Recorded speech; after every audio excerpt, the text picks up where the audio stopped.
Hey everyone, I've got an informative video for you guys today. If it's your first time here, welcome. If not, welcome back. My name is Aaron and this is A-Rob's Garage.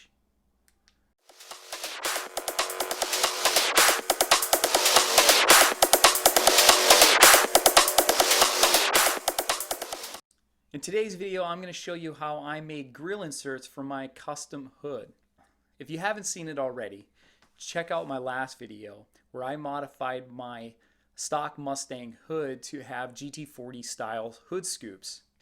This video is part 2 and the final video to my hood project. This channel is primarily focused on car related projects. Because I'm broke and I only have one car project, these first several videos that I have in this channel are all going to relate to my one car. I have plans in the near future. So my wife now wants a car for herself. Her dream car is a 1968 Camaro, and I cannot afford a 1968 Camaro in any condition. So I found an alternative. There's a pony car that I think is, for one, cheap, has tons of potential, and I think looks pretty cool. That is an early 1970s Ford Maverick. I have a really awesome idea for a motor swap for that car, so stay tuned for that. Anyway, enough talking. Let's get to the project.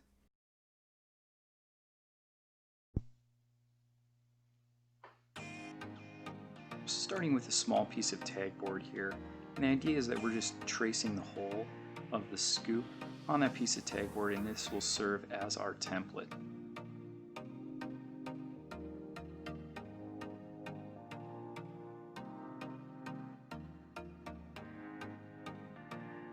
Yeah, you really can't see anything there. Now I'm measuring our traced piece, and I'm going to transfer that onto a piece of 1/2 inch MDF. And I'm making it a couple inches bigger on all sides to make sure my mold is big enough.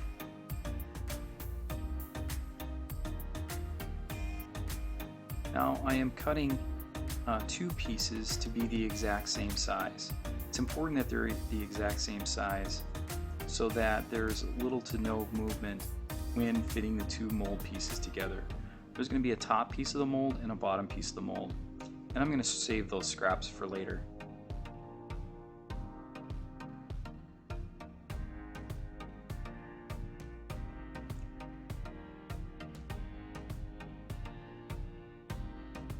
I'm taking those pieces of scraps and I'm making guides for the bottom piece of the mold.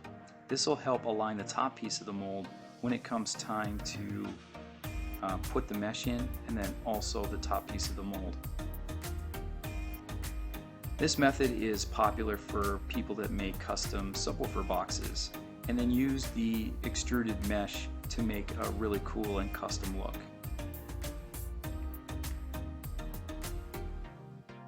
So the piece I'm working now is the bottom piece of the mold, and I am just putting the guides along the sides.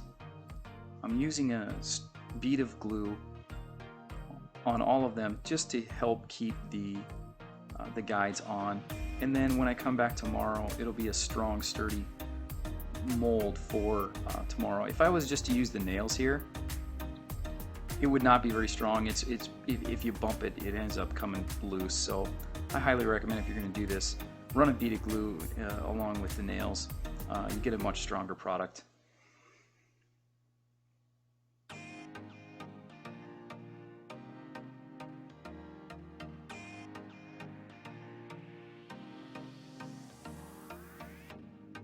Alright, here I'm just testing the top side of the mold just to make sure that it works, and we're good.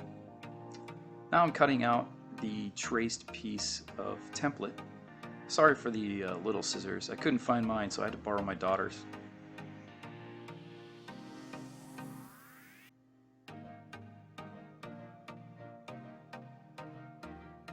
I'm going to set those pieces aside, and then I'm going to trace the template onto the top part of the mold.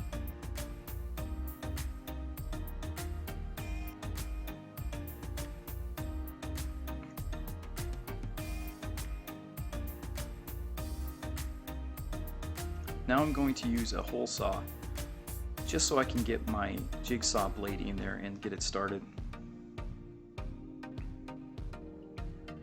That hole saw is pretty dull. I think I ended up having to switch the bits out, but we're through. Now what's important here is to make sure that when you're cutting this is to get the size exactly right. So I'm trying to be very careful as I can by cutting directly on the line.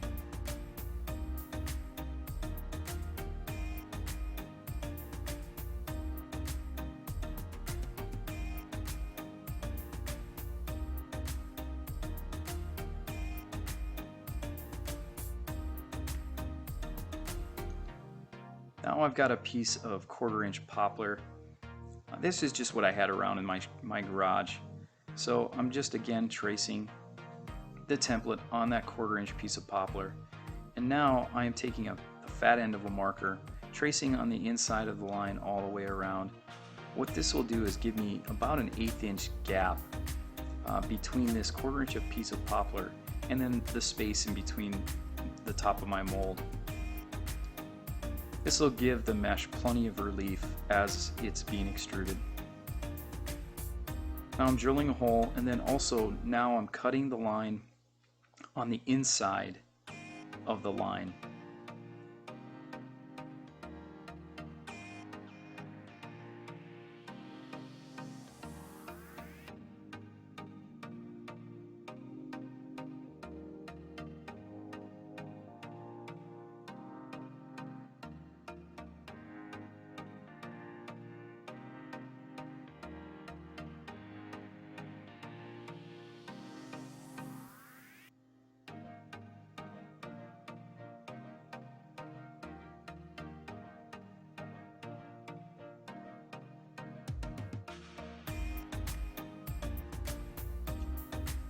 I went out and test fitted the piece to the hole in the hood just to make sure that there's plenty of clearance. Now I'm taking a piece of sandpaper and a sanding block and just knocking those edges down. It doesn't have to be anything aggressive, but I wanted to make sure that it's kind of a rounded edge so that the mold actually molds it rather than acts as a shear.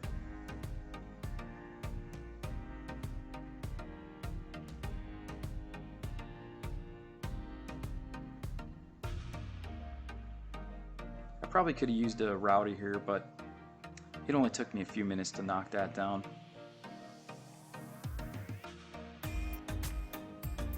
Now I'm going to secure that piece of poplar, that 1/4 inch piece of poplar, onto the bottom mold.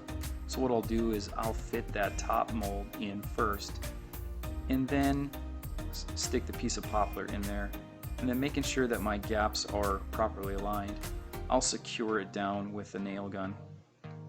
Now I had to switch out nails here just to make sure that I don't pop all the way through.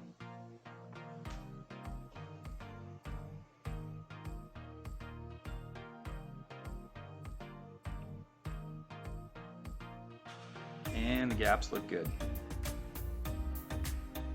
So now we're cutting the mesh. This mesh that I got is actually directional mesh.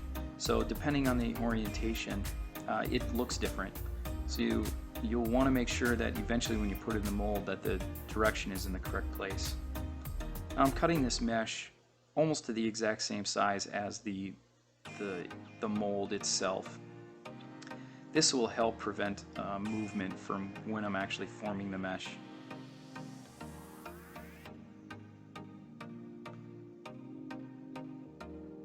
And there it is. Now I'll place that piece of mesh with the proper orientation down inside with the top mold over the top. Then I'm just taking a soft blow hammer and squishing it down as far as I can. I've seen people also use vices or some type of press in order to do this, but soft blow hammer works. And then we get the extrusion that we're looking for. And here's our end result. I wasn't able to get a video of the installation, but pretty much just cut about an inch excess all the way around and then form that excess around the hood. I hope you like the results. Hit the like and subscribe button for me if you like the content of this video.